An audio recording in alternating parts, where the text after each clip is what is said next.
fucking up history already, and that is preamp.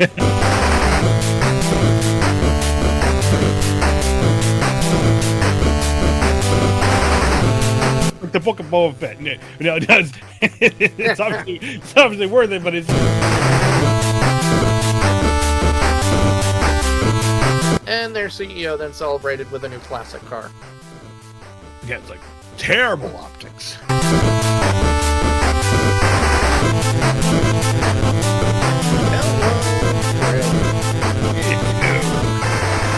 I swear, I think we start every episode with some kind of reading the credit.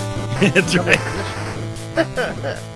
Oh my goodness. Well, what's up, everybody? It's the Retro Rents Retro Gaming Podcast. It's our 98th episode. 98. And I am Al. And I'm Nick. Yes, we were away for a few weeks, but you know what? It was that time of summer where little summer vacation.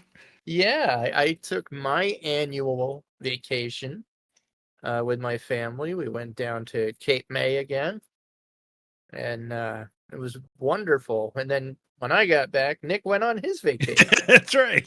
So, hey, man, you know, it's not like our pal Kyle we used to record with. He went on vacation all the time. I'm going on a cruise. I'm going on another cruise. Son of a bitch, Kyle. See, I live on the boat now.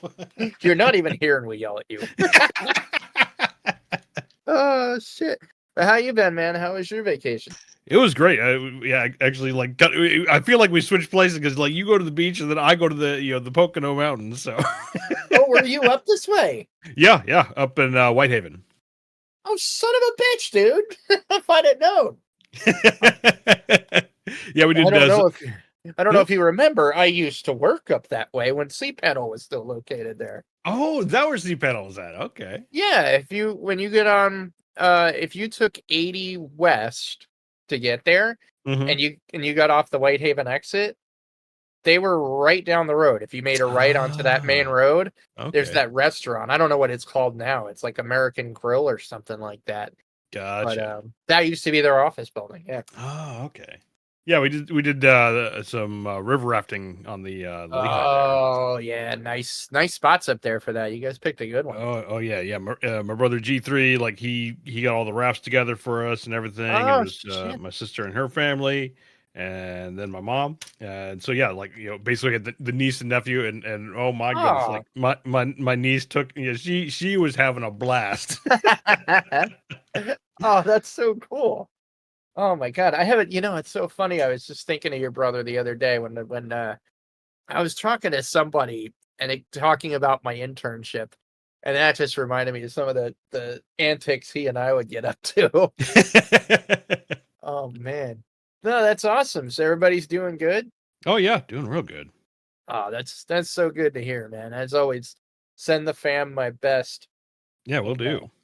Good. That's such a fun crew. I'm glad. I'm just, man, if I'd have known, we'll have to plan one of these things one time when you actually come up this way, or I'll even come down there. That's not a bad idea. Although we got to figure out for like 100 because I would like to get together for if not for the 100, like sometime soon. That'd be awesome. Just like hang out somewhere. Lehigh Valley, I would love to do something for the 100th episode. I gotta really look into that. Because it would be really cool. Maybe, like you said, could plan something down in the valley. See if we can get Kyle to come out, Travis to come out. Get everybody out. Yeah, that would be pretty sweet. The only thing is, we'd have to try to figure it out time wise, only because my job, I got a work trip coming up on September 10th. I gotta fly out west again. Boy. I'm not happy about that. I'm so tired of this trip. I haven't even done it that much, but it's just one of those, like, as I get older, these flights out to California, I don't know how to say it. They really fucking hurt. By the time I get off that goddamn plane, my whole body just feels like it's ready to fall apart. Right. And it's just like, oh God, not again. But yeah, so that'll be in early September. So maybe get something together maybe this month or even October. But I'll start looking into it because that would be, if it's if it wasn't the 100, it'd be shortly after that. Yeah, around And that time. do something around that time in October. That'd be great. Gotta figure something out. Shit, this is the second longest thing running I've ever done since the band. Right. But yeah, no, it was pretty fun our way too. We went to our favorite beach, favorite town. Stayed a little over a week. It's just such a chill place, man. Like it's, I know I've talked about it a million times, but it's one of those, you still get all the fun of the beach and the ocean, except none of the craziness. Like, yeah, there's not really a boardwalk, but you can drive, 10 minutes to go to any of the other Jersey to boardwalks. get somewhere, yeah.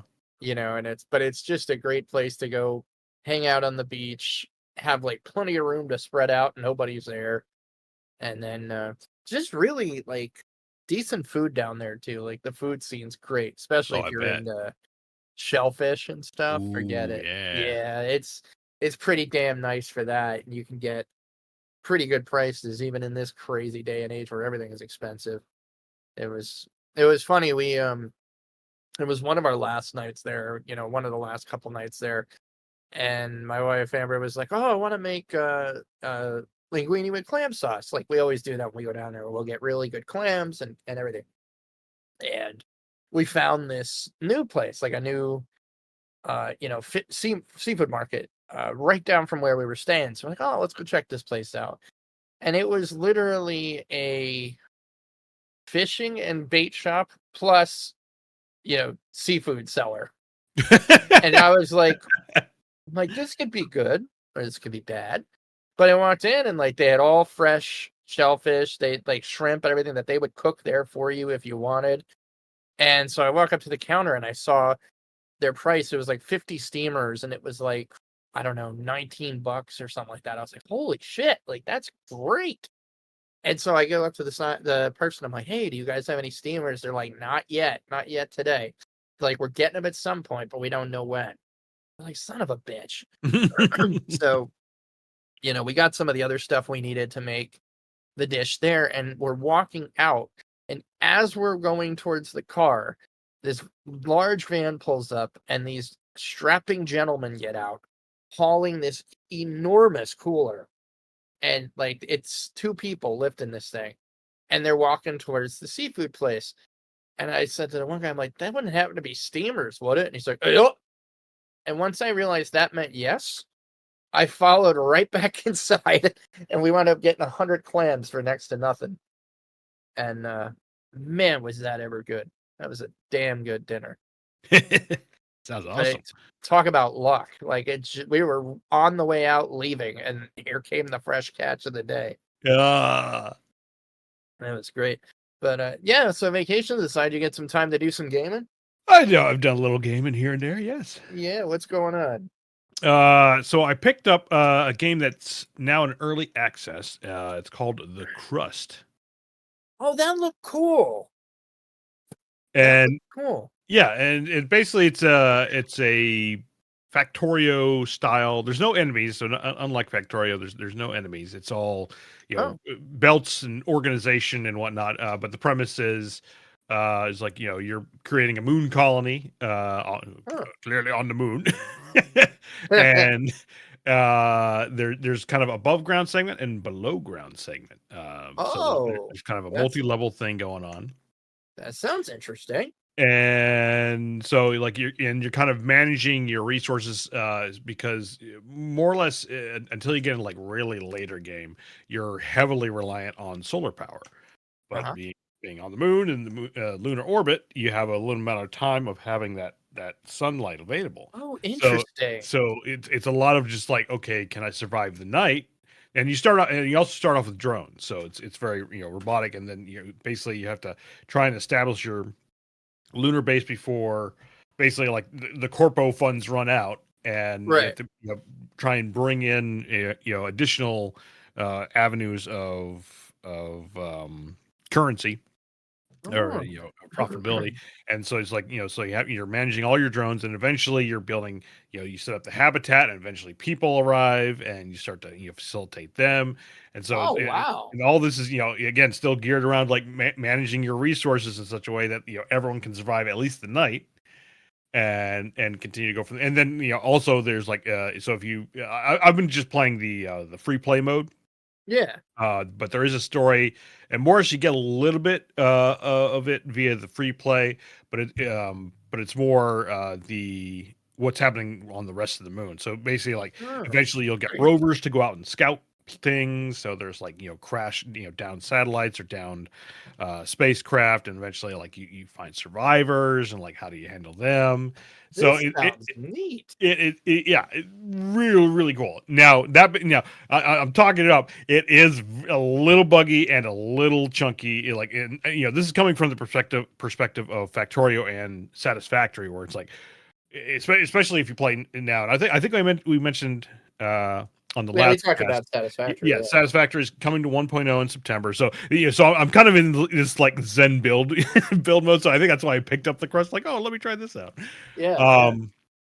It's very finicky, and there's a few bugs where like it's like sometimes you'll get it won't warn you that you're getting into trouble in terms of like resources are running out, and then you're just kind of like sit there twiddling your thumbs like, well, I got to reset now, I guess. There's things like the conveyor belt direction. Like if you don't hook it up just right, it'll be in the wrong direction, and you'll be like, why isn't this thing working? And you have to like zoom in. You're like, that conveyor's going the wrong way. Why is it going that way? I didn't want it to go that way.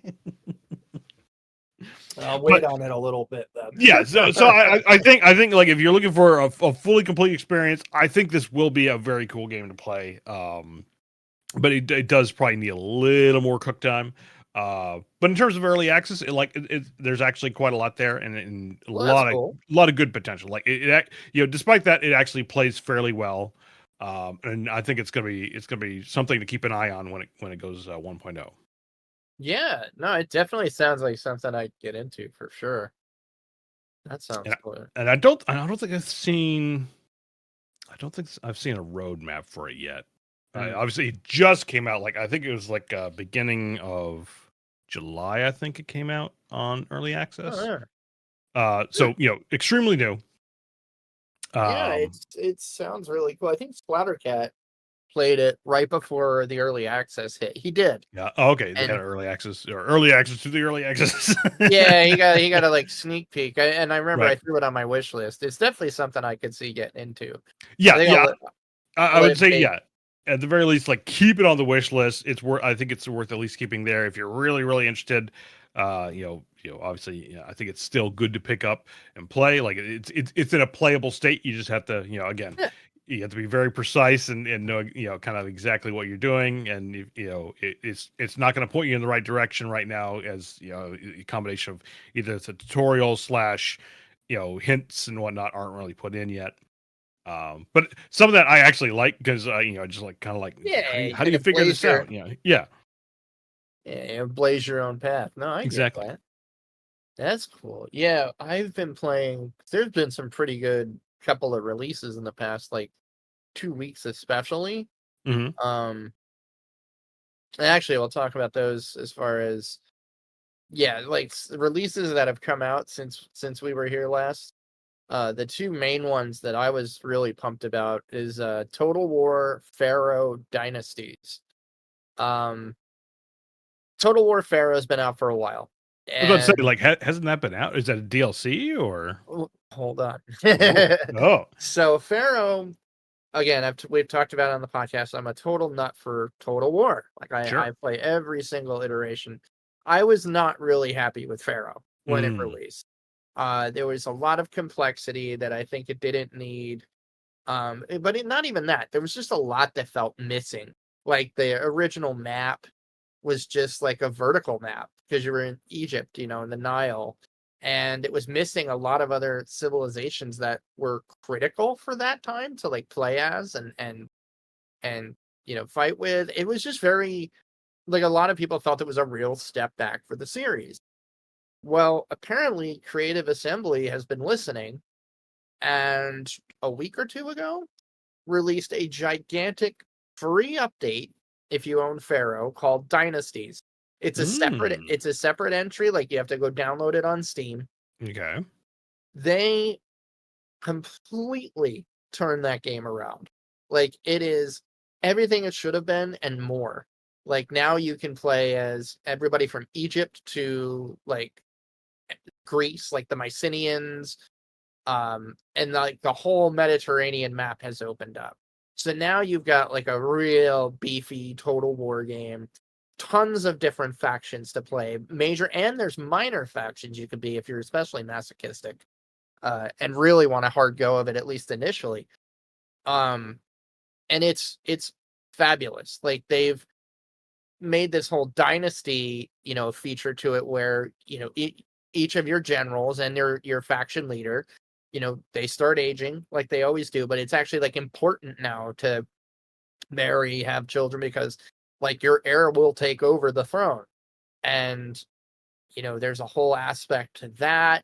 There's a really like in-depth but simple to learn trading system to where you can really like set up these barter agreements with other nations to get resources you may not have, until you take them over and steal it. But it's awesome. Like, if you're a Total War fan, and as much as I love the Warhammer ones, like if you've been missing like that historical based Total War, this one's fantastic. Nice. Because it gets into the Egyptian Civil War, with that whole thing when the Pharaoh dies and like who's going to take over. At the same exact time, there's the Civil War in Greece, the Trojans and the Mycenaeans. I'm doing a campaign right now as Troy, and like I'm King Priam. Like, if you've ever seen Troy or any, know any of the mythology, like Agamemnon is just sitting and waiting for me to do something to piss him off. But I'm like I'm fucking up history already, and that is Priam. I love this. As Priam, I've started building inroads and diplomatically with all the other Greek nations, and I've set up these barter agreements, and we're all doing really well with each other. Relations are getting higher. I think I'm going to totally change this thing around, and I'm starting to put out feelers for alliances now. And like, I'm trying to ally with Achilles and Odysseus. Oh. And so yeah, I'm going to turn this around, and we're all going to go march and take over Mycenae, I think. But yeah, that's the kind of shit. That's the kind of shit you can do in this game, and it's fantastic. Like, they really nailed it. So if you were interested in checking that out, and you like the historical Total War, and you don't have Pharaoh, get it, and then immediately download Dynasties. Don't even bother with the original base. Pharaoh. Okay. Just as long as you own Pharaoh, go download Dynasties, and you will be blown away. Like, it is such a great game. I'm really impressed with what they've done. Even more so that they released it for nothing. Like, this could have absolutely been a standalone entry, and they did the right thing. So, well, good on them. There's that one, and then one of those games I had bought way back a year ago, or maybe even 2, in early access and completely forgot about, went 1.0 last week, and that is UBOAT. And it actually went 1.0. Like, I remember seeing something like 1.0 coming soon, but I did miss the fact that it is 1.0 now. It is 1.0. I think it went 1.0 in the second. Okay. And oh boy, this one's great. Now, Nick and I had a bit of a history with these games. What was that game? Silent Hunter, I think. Yeah, Silent Hunter 3. 3. I think I played 3. Yeah. Yeah. So this is, it's got all the elements of that, and then there's like a crew management thing that this does too that I think is interesting. Like, almost not like Sims, but it's one of those things like you have to keep an eye on like your officers and stuff, and make sure you get supplies and pour fuel, food, materials. Like, there's a management aspect to it on top of a really fucking stellar, Wolfpack U-boat simulator. And dynamic war. It's like you can do the war campaign. You could choose like where to get involved. Like, if you want to get in the tonnage war, and sink the most cargo. You could do that. You could do these really cool espionage missions. I just did one last night where we had to basically cross the English Channel, and I basically had to launch a spy at one of their ports and like get him off the boat, and then get the hell out of there without them knowing. That was intense. I had to do a couple of retries or a couple of reloads because it was you really had to sneak in there because you're going past the mines that you laid in previous missions. That was interesting. Like mines I'd actually laid in previous missions were still there. For a mine laying mission that I did to mess up their ships. But if you are at all into that kind of, war gaming, war simulator, you want to know what it's like to live and pilot a U-boat, it's fantastic. I was having a lot of fun with that. I thought of you right away. I was like, man, that's like that summer we were trying to play fucking Silent Hunter multiplayer. Now, funny enough, you say that because also in July. Now, this is another one that's gone early access, but Microprose has released Silent Depth 2 Pacific in early access. Yeah, so I don't know if it may not have been totally coincidental. It could have been in response to it, but yeah. So another, and again, for us old folk, remember way back in the day, Microprose made Silent Service game for. Oh, I loved that. All sorts of systems. I think it was on the NES. I know I played it on the Amiga. And yeah, I love playing the hell out of it. Yeah, so obviously, I got to check out U-Boat fully now. But then, we have another, Microprose, level, World War II submarine, on the horizon. Obviously in early access. I haven't seen a roadmap from them on it. But wait, it's this early access. I am looking at it right now. This might be a wait and see. It looks like the big complaints with this one is that it's way more arcade than more arcade, yeah. Which, so I don't know. I don't have a problem with it's like how much of an arcade, type of thing. It sounds like they leaned real heavy into that. Yeah, so. Definitely. I'd say I know. I think it was either watching U-Boat. I've not played it yet. But no, watching some streams, it's definitely more the hard sim, I would say. Yeah, it's much more of a sim level game. Yeah, I learned that the hard way initially when I thought I was going after. I thought I was going after a lone destroyer that was like you're always supposed to run from destroyers, but for this special mission, I'd have gotten a lot of renown that you can then use as currency to get upgrades or switch to a better U-boat, and it was night, and I just pulled up alongside this thing and just started launching my main deck gun at it. And I had hit it in a critical spot. There's a fire. They blasted at me, but it went right short of my U-boats. I was like, oh, no problem. All of a sudden I hear boom, boom. And I look. I should have checked to the east, but there were two other destroyers just sitting there looking at me, probably laughing. And what is this? What is this guy doing? They blew a hole in the side of my ship. Stop blowing holes in my ship. And I guess when the shell went in, it actually hit my navigator and killed him. No.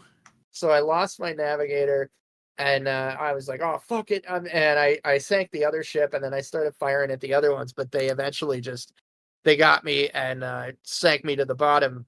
Obviously I reloaded, but that was just one of those nice little things. You might want to check all around you before you surface. But yeah, it's that kind of game. It's a lot of fun. They did a really good job on it. It looks like they addressed all the major bugs and complaints.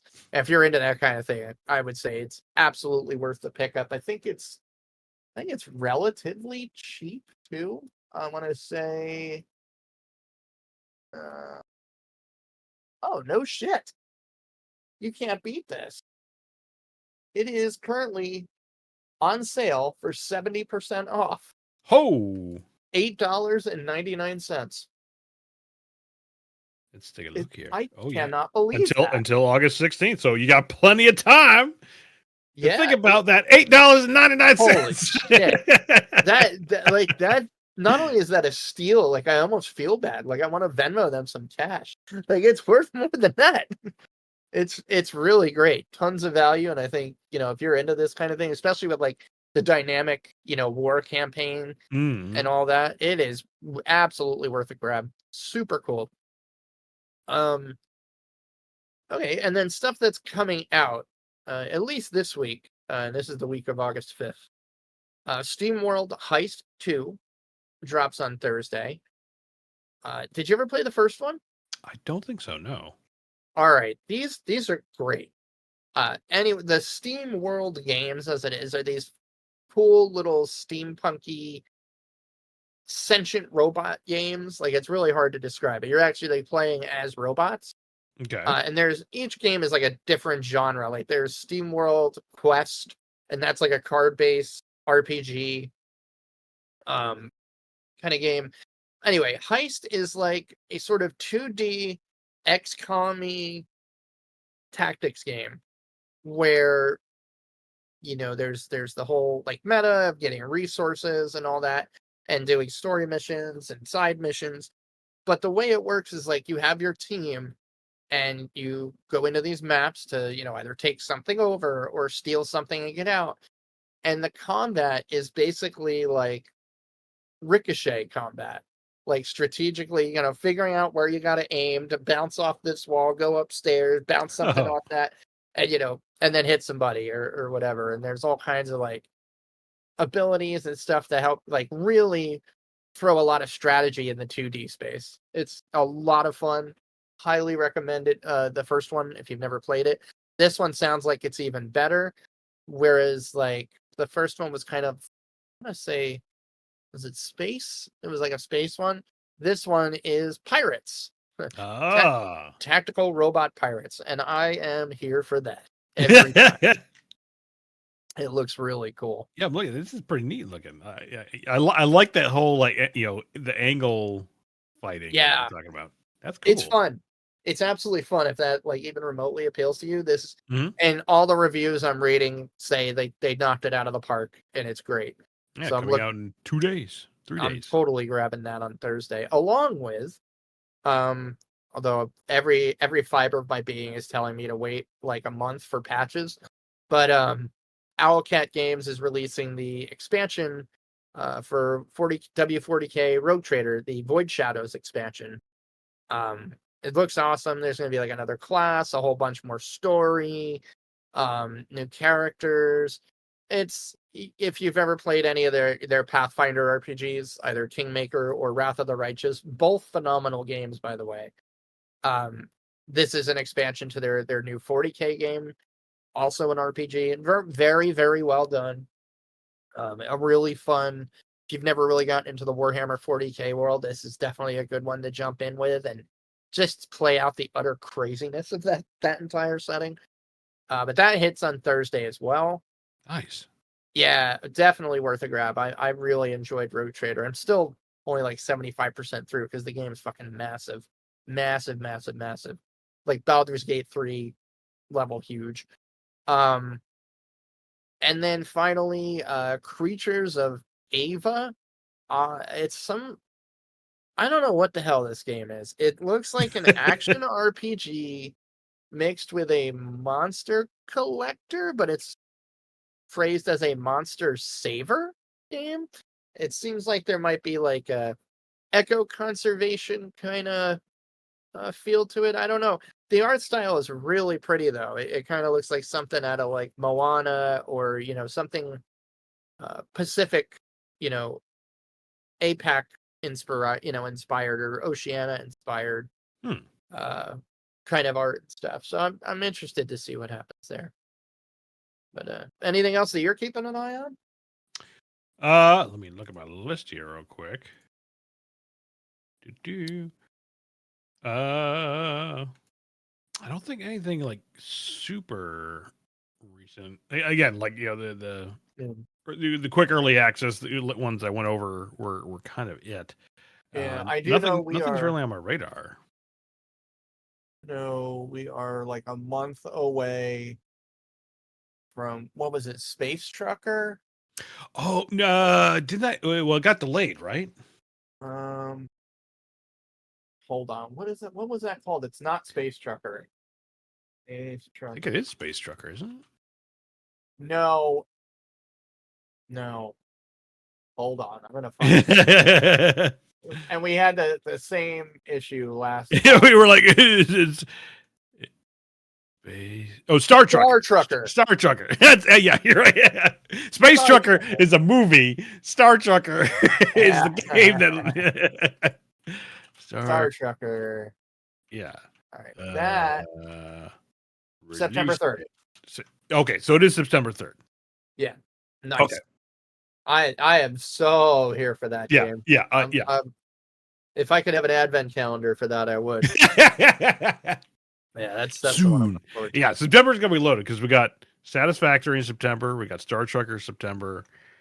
I can't think of anything else. I'm sure there's probably one or two others in September that are coming out. They'll be curveballs to us. I had a whole list, but yeah, I don't know what the hell I did with it. So yeah, there's some really cool stuff coming. I'm excited to get my hands on some of these. At the end of the month also sees Star Wars Outlaws. That's the end of the month. Yeah, like I've heard a lot of mixed things on that though. Like Ubisoftisms up the wazoo. Yeah, I'm waiting to see the reviews. I have heard it's beautiful, and yes, I've heard good things on that front. Yeah, like the visuals, fantastic, but I'm hearing a lot of I say problems, but it's the Ubisoftisms of gameplay and mission setup, and they're asking $1 million now for like the ultimate multi-season. Like I think they just talked about the season pass stuff, and it's like 3 missions. But they don't really go into detail, like how long are these missions? Like, dear God, like what's the deal? And it's just like, oh, yeah, I'm gonna wait on this one. Why? We'll yeah, although I think I could just re-up my Ubisoft Plus expansion and just get the Ultra Collector Edition, as part of that little package. I have half a mind at this stage, because it's like. Yeah, I want to play a Star Wars game. Don't get me wrong, but it's like if it's bogged down with Ubisoft crap, then it's like I'll just wait for it to become like Game of the Year edition, ultra discounted in like a year or whatever, and pick it up then. Yeah, I'm not paying $100 to be able to play everything. Yeah, no, I'm done with that. I'm done with that. So we shall see what happens there. That can bring us into some news, and it has not been a great couple of weeks. It's been a rough month, I will say, in the gaming sphere. Yeah, the big ones that I have is Game Informer closes their doors. End of an era, man. Yeah, I remember Game Informer magazine, Game Informer, the website. I still have some issues, I think, in a box somewhere. I know I saw them when I was cleaning up not too long ago. Yeah, I've got a couple laying around. I have a couple laying around. Yeah, that always makes me sad. I mean, I used to write for one of the games for Windows. I'm always sad to see these kind of things go away, just because it's just one last thing from our era of like gaming journalism that is just gone. So I was sad to hear that. Sad for the folks that worked there, and then. To add on to the good news, and I do not understand this move at all. Oh, yeah. Bungie lays off most of the Destiny 2 team after their latest expansion released to gangbuster reviews, did awesome in sales. They just laid off like almost everybody. And their CEO then celebrated with a new classic car. Yeah, it's like terrible optics. Oh, what a piece of shit. And the other thing too is like reading through it, like was it? It wasn't 1500, was it? No. But they're still working on like another game, and they said, they did say like they I think it was like 150 people were kind of moved to that. So obviously they seemingly tried to do that, but it's like okay, well, like And so it's like it was the way it was phrased. Let me bring it up here. Bungie. Yeah, Bungie was reportedly going to pull the trigger on layoffs regardless of the final shape's success due to leadership under-delivering on financial promises to Sony. 220 employees. Okay. Yeah, but it was just like the phrasing. It's like, yeah, we didn't, you didn't exactly deliver what we, said we could. So we're laying off people, and we're still committed to making this other, game in the works. Yeah, they didn't mention what game it was, I don't think. But it's like, okay, so you're going to put more stress on the people that are there, and in the hopes that you're going to make a good game, and you're going to lay off all these other people that possibly could help with that endeavor. It's like, I'm not sitting there in front of the books with all the numbers. I understand from a business perspective, but from just a simple logic perspective, it's like, okay, why wouldn't you try to keep these people on to try and make whatever you're making, the best it can be, Yeah, and the more I read into it, like, it sounds like two things. Sounds like Sony overpaid for Bungie. Kind of smells like Microsoft Blizzard. Mm-hmm. And like the leadership at Bungie just overstated what they would earn and what they could do. And I think what really pisses me off about this, and I lay a lot of blame on a lot of the companies struggling post-COVID, and we've talked about this before, who looked at what was a fairy tale economic situation when COVID hit, and just the productivity gains and all the shit that unlocked, and thought, oh, this is just going to keep going up. And leadership made a lot of promises like that, and figured this was just an infinite runway. And what really frustrating is, you look at this and you see these bad optics. The CEO is running around with a bunch of classic cars after they laid off all these people, and it's like, where's the accountability on the leadership level? Yeah. When you look at everything that happened at Blizzard, and you see everything that's happening at Bungie, and their leadership teams overstating everything, how about instead of giving these people a bonus and and all the other crap they're giving them, drive some accountability there. I don't know, man. I always say, if it was you or I, and we made such a glorious overstatement, we'd lose our jobs. But it just never happens at that level.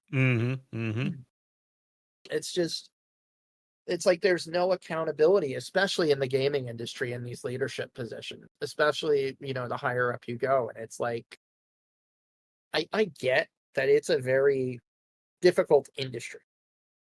And it really is one of those, because it's a creative medium. No matter what, you just don't know what's going to do well and what's going to flop.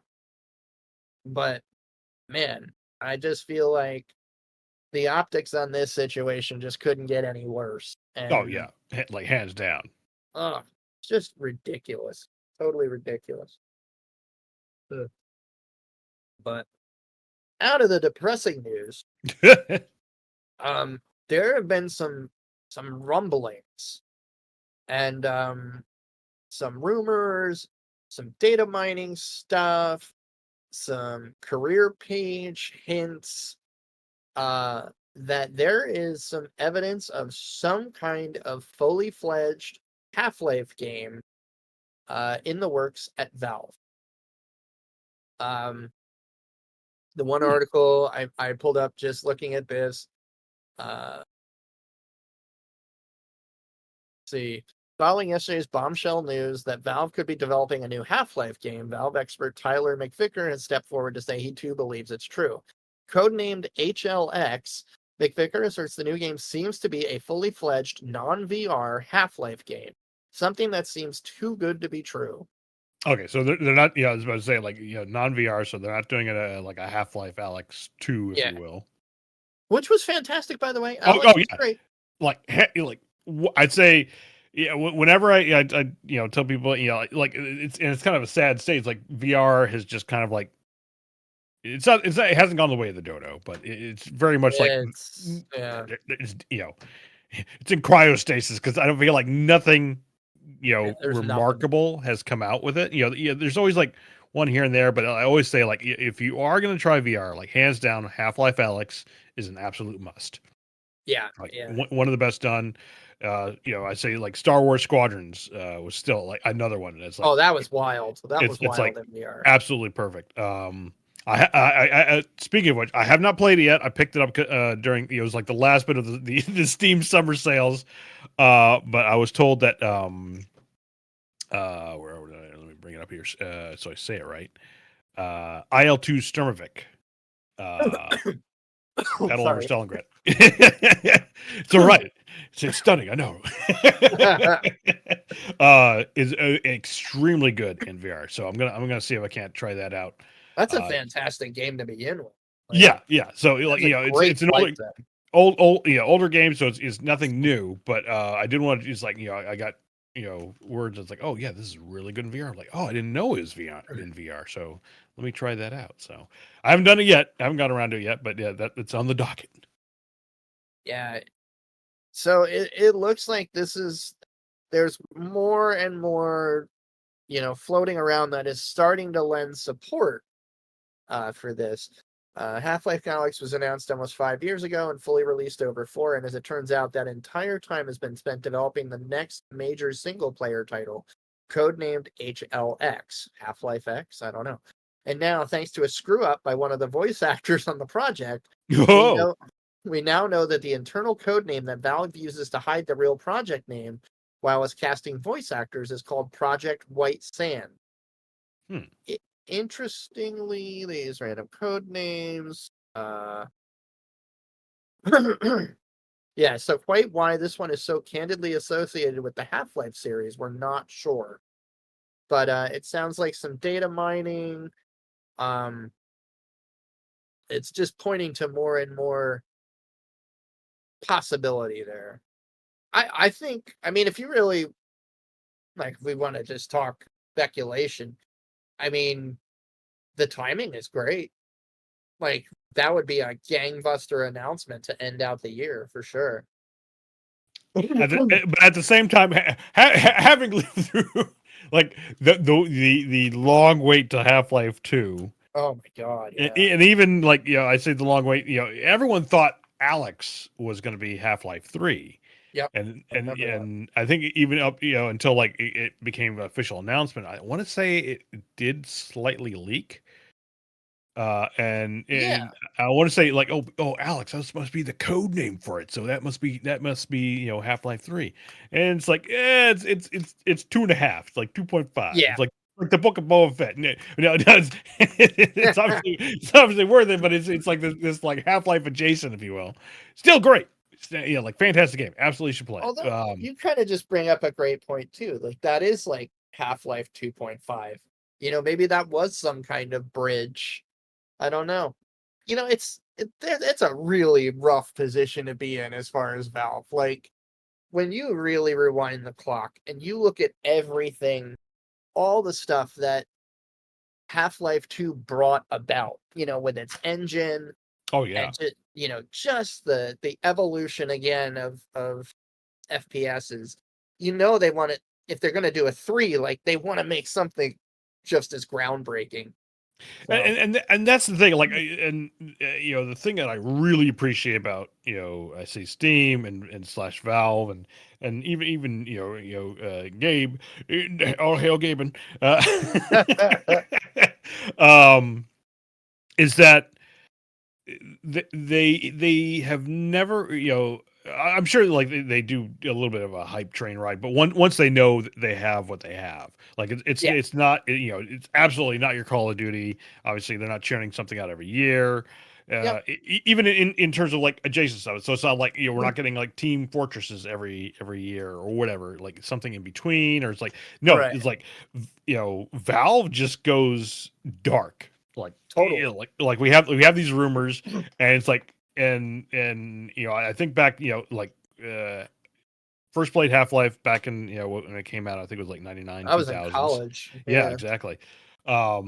And I felt like for the longest time, Half-Life 2 rumors swirled forever. And what was it, 2005, 6? It took a while. I remember that. That 2 finally came out. I know it was the whole like debut of the Steam platform along with it. Yep, that's right. It was the first Steam game. Think back to that, man. But I just kind of remember like it almost came out of nowhere. It was just like I can't remember the marketing lead up to it, but basically it was like definitely no more than a year, but like within like 6 months, it was like Half-Life 2, new platform, and everyone, and this is back in the day when we were still using like CD stuff, download stuff over the internet really wasn't fully a thing. It's like we had MP3s obviously were a thing then, and like you had your but like digital game distribution distribution over online was not a thing. Like most people didn't have the broadband or speed capabilities for it. So it was still very much I probably still have it somewhere on my shelf, like the Half-Life 2 disc.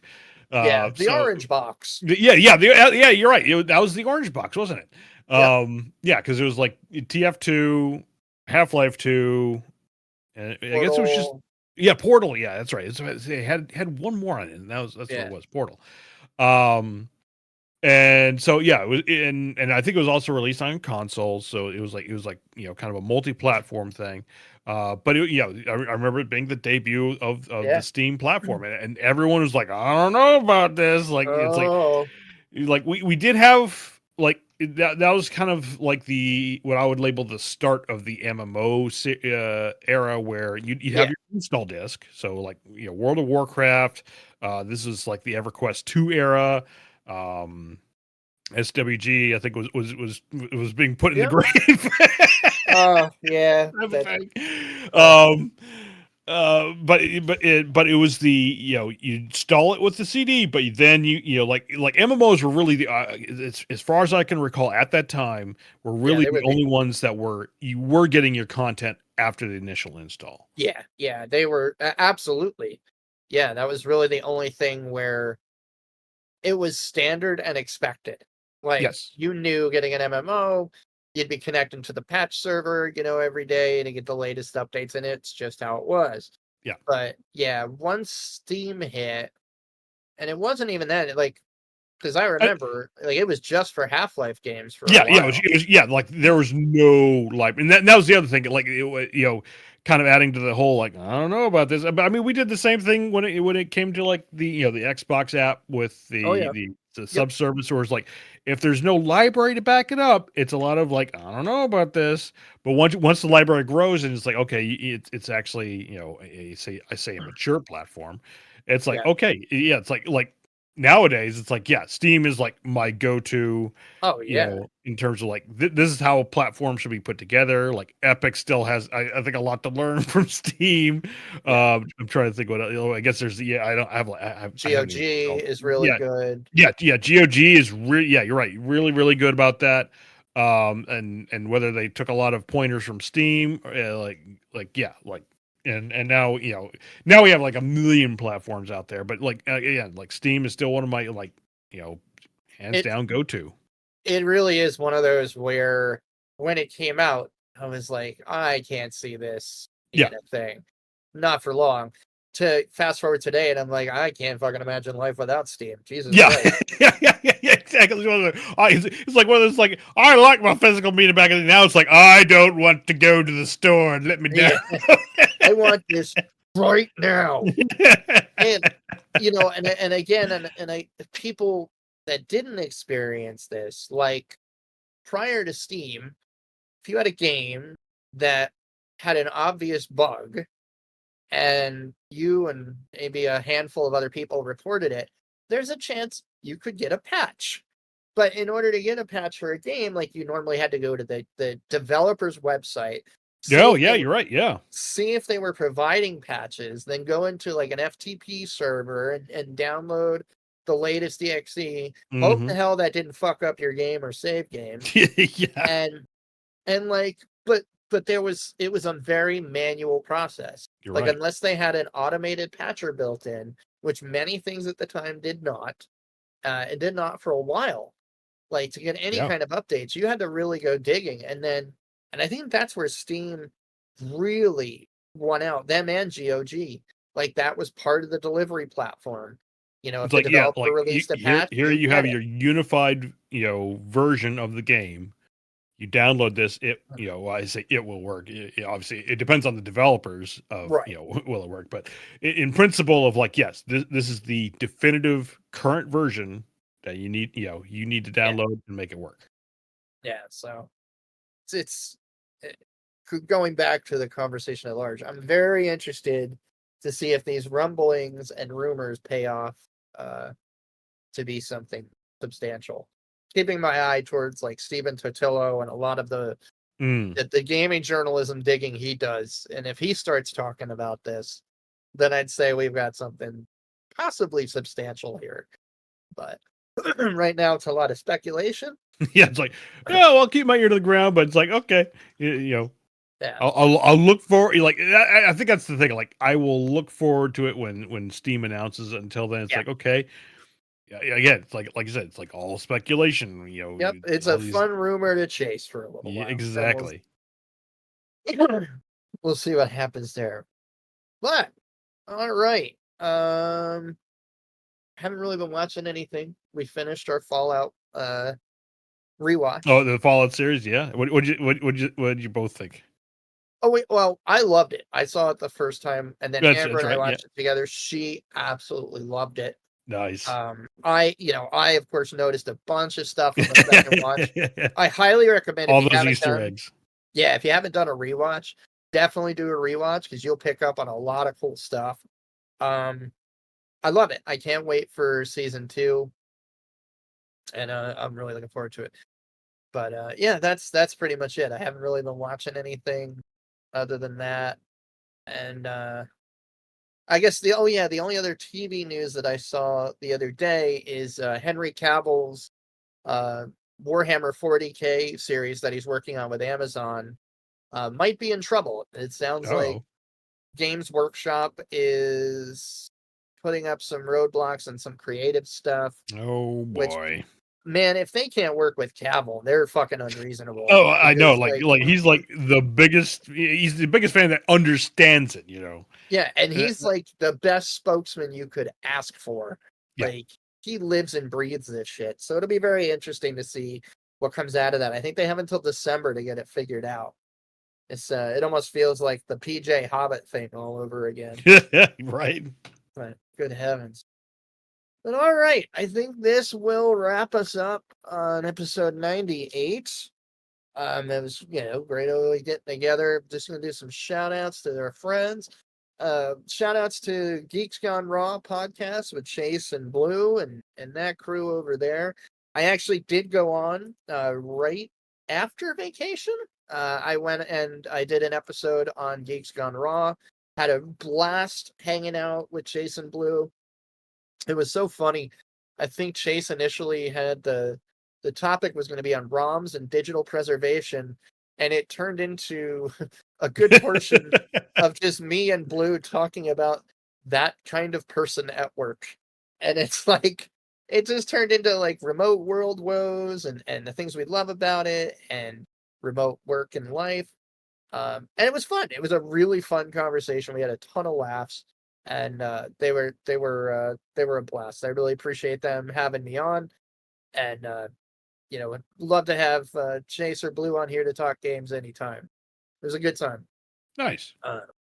Shout out to Mike and Matt for On Second Thought. I'm listening to that one every week.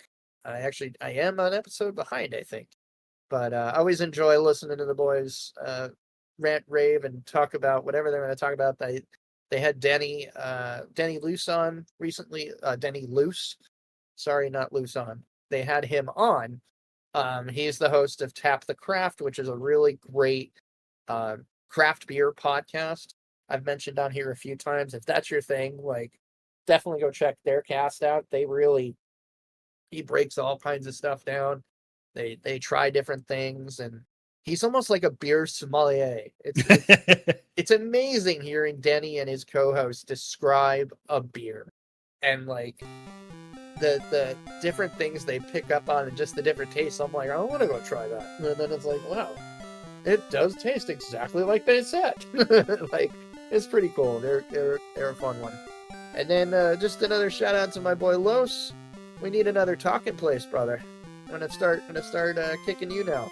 But yeah, Talking Place is a great one. I always enjoy the folks that Los has on, and looking forward to another episode there. So go check them out. They're good friends of the show, and all of them, you know, all do really great stuff. If you enjoy us, you'll probably enjoy the stuff they're going over to. Other than that, if you want to interact with us, you can leave us a voicemail at the voicemail line, 610-810-1654. I think I have that set up again, just to like be able to pipe it through here. I'll be doing a couple more tests on that, but you can leave a voicemail, and we will play it, and you know, hear yourself on the radio. You can also join us on the Save Point, which is our Facebook kind of book club for games, quote unquote, our game club. Tiny.cc/SavePoint. You can get some of the latest gaming news. A couple of our community members, my friend Jim is always posting about the latest, you know, greatest deals for, especially on classic series that, you know, more maybe on the retro side, or he posted one the other day where you could get like, I forget what series it was, but it was like the entire thing for next to nothing. Maybe it was Fallout. I don't remember. You can also email us, theretrorents@gmail.com. Other than that, you can hang out with Nick, Black Eagle Ops on Twitch, and watch him dig into the crust. Right. Any other shout-outs from you, my friend? No, I think that covers it. All right. Well, thank you, everybody. Hope you enjoyed episode 98. Definitely stay tuned. I'm still working on something good. I have to figure something out for episode 100. I would love to turn it into a nice get-together, hangout, possible reunion with some of the other folks that we've, you know, done this podcast with over the years, and do something fun. Maybe, you know, be at a place where some folks can come and listen live. We'll have to figure that out. But until then, till next time, thank you for listening to us. Have fun, play games, don't be dicks. We'll see you next. Peace. Hey,